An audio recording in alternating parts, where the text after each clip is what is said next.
Hello, thrilling suspense fanatics. Today's offering is part 4 of the wonderful Clark Ashton Smith's terrifying tale, The Colossus of Ylourgne. If you haven't seen the previous videos in this series, now's your time to duck over to the links in the description and make sure you are up to date with the story. Alright, if you're with me now, I'm assuming that you've been with the story so far. The Colossus of Ylourgne, Part 4, The Going Forth of Gaspard du Nord. Alone in his attic chamber, Gaspard du Nord, student of alchemy and sorcery and quondam pupil of Nathaire, sought repeatedly, but always in vain, to consult the viper-circled mirror.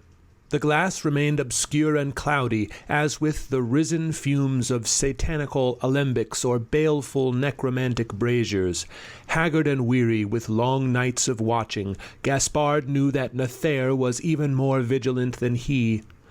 Reading with anxious care the general configuration of the stars, he found the foretokening of a great evil that was to come upon Averoigne, but the nature of the evil was not clearly shown. In the meanwhile, the hideous resurrection and migration of the dead was taking place.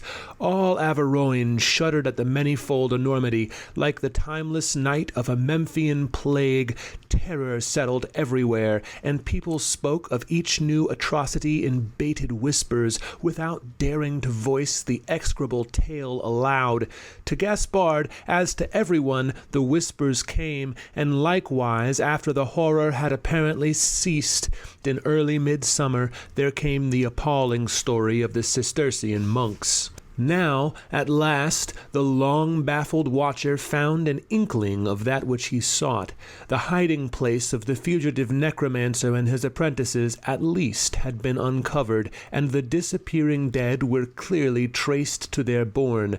But still, even for the percipient Gaspard, there remained an undeclared enigma, the exact nature of the abominable brew, the hell-dark sorcery that Nathaire was concocting in his remote den. Gaspard felt sure of one thing only: the dying, splenetic dwarf, knowing that his allotted time was short and hating the people of Averoigne with a bottomless rancor, would prepare an enormous and maleficent magic without parallel. Even with his knowledge of Nathaire's proclivities and his awareness of the well-nigh inexhaustible arcanic science, the reserves of pit-deep wizardry possessed by the dwarf, he could form only vague, terrifical conjectures anent the incubated evil. But as time went on, he felt an ever-deepening oppression, the adumbration of a monstrous menace crawling from the dark rim of the world. He could not shake off his disquietude, and finally he resolved, despite the obvious perils of such an excursion, to pay a secret visit to the neighborhood of Ylourgne. Gaspard, though he came of a well-to-do family, was at that time in straitened circumstances, for his devotion to a somewhat doubtful science had been disapproved of by his father. His sole income was a small pittance, purveyed secretly to the youth by his mother and sister.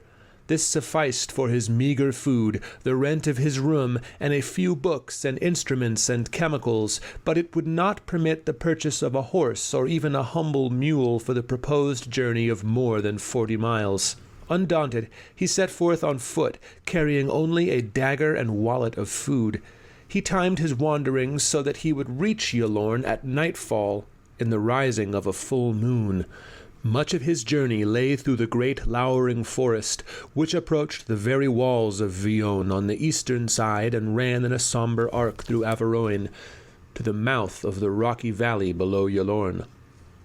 After a few miles he emerged from the mighty wood of pines and oaks and larches, and thenceforward for the first day followed the river Issoil through an open, well-peopled plain. He spent the warm summer night beneath a beech tree in the vicinity of a small village, not caring to sleep in the lonely woods where robbers and wolves and creatures of a more hateful repute were commonly supposed to dwell. At evening of the second day, after passing through the wildest and oldest portion of the immemorial wood, he came to the steep, stony valley that led to his destination. This valley was the fountainhead of the Ysoile, which had dwindled to a mere rivulet.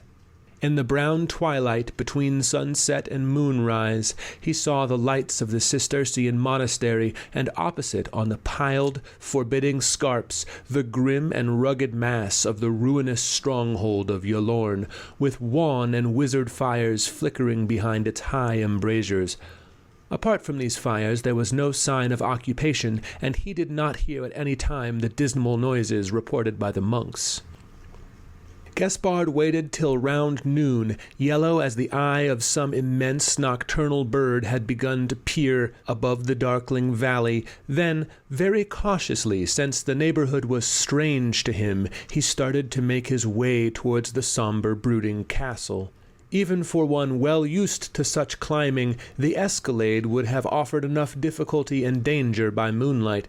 Several times, finding himself at the bottom of a sheer cliff, he was compelled to retrace his hard-won progress, and often he was saved from falling only by the stunted shrubs and briars that had taken root in the niggard soil.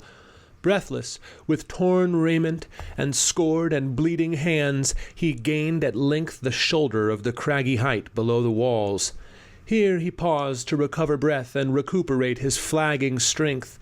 He could see from his vantage the pale reflection as of hidden flames that beat upward on the inner wall of the high-built donjon.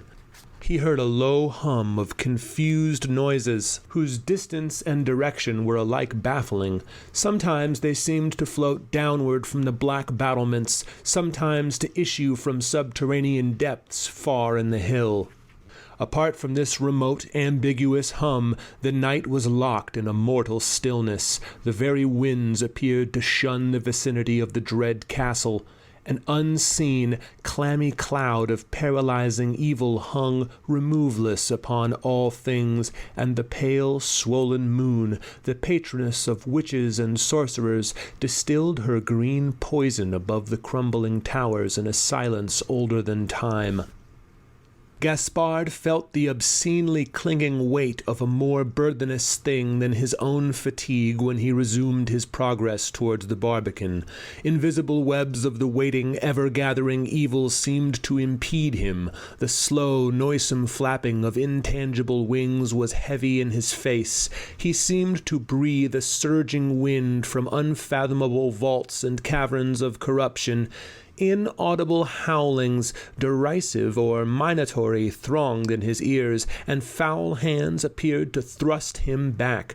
But, bowing his head as if against a blowing gale, he went on and climbed the mounded ruin of the barbican into the weedy courtyard. The place was deserted, to all seeming, and much of it was still deep in the shadows of the walls and turrets. Nearby, in the black, silver-crenellated pile, Gaspard saw the opening cavernous doorway described by the monks. It was lit from within by a lurid glare, wannish and eerie as marsh fires. The humming noise, now audible as a muttering of voices, issued from the doorway. Gaspard thought that he could see dark, sooty figures moving rapidly in the lit interior. Keeping in the further shadows, he stole along the courtyard, making a sort of circuit amid the ruins. He did not dare to approach the open entrance for fear of being seen, though, as far as he could tell, the place was unguarded. He came to the dungeon, on whose upper wall the wan light flickered obliquely through a sort of rift in the long building adjacent.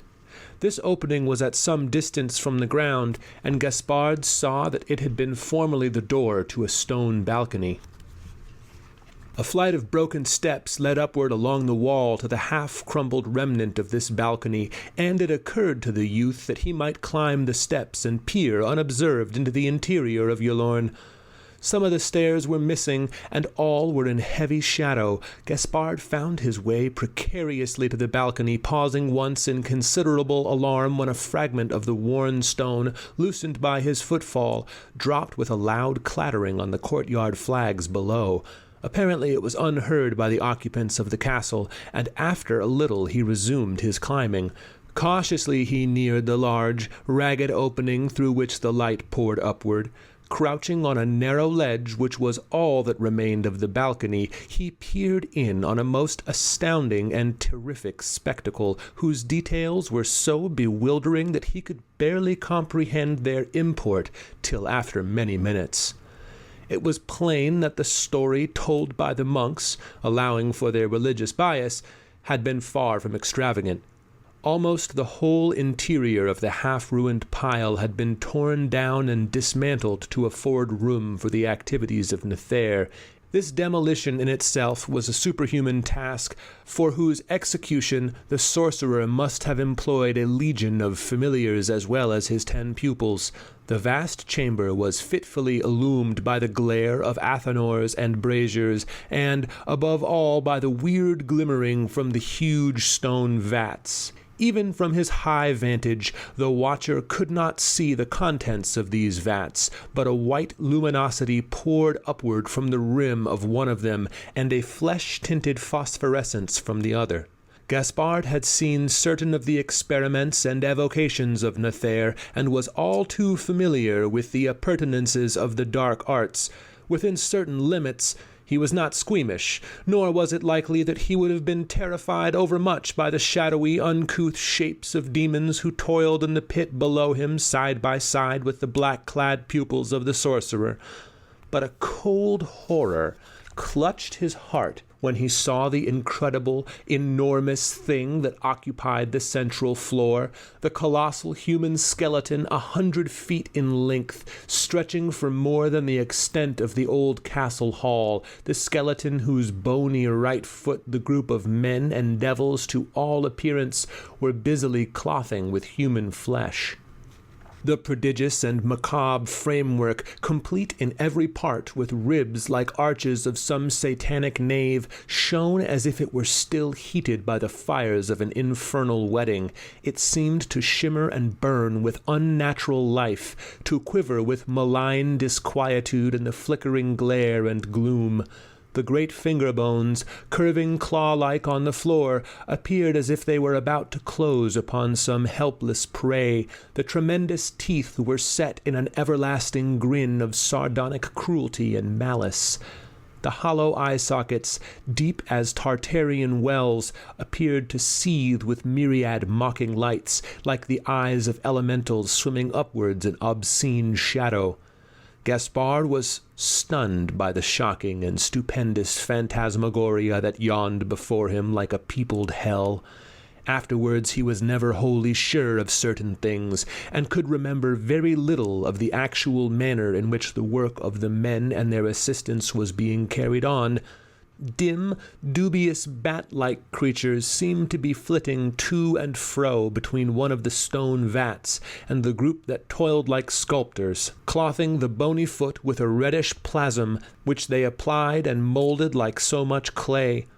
Gaspard thought, but was not certain later, that this plasm, which gleamed as if with mingled blood and fire, was being brought from the rosy-litten vat in vessels borne by the claws of the shadowy flying creatures.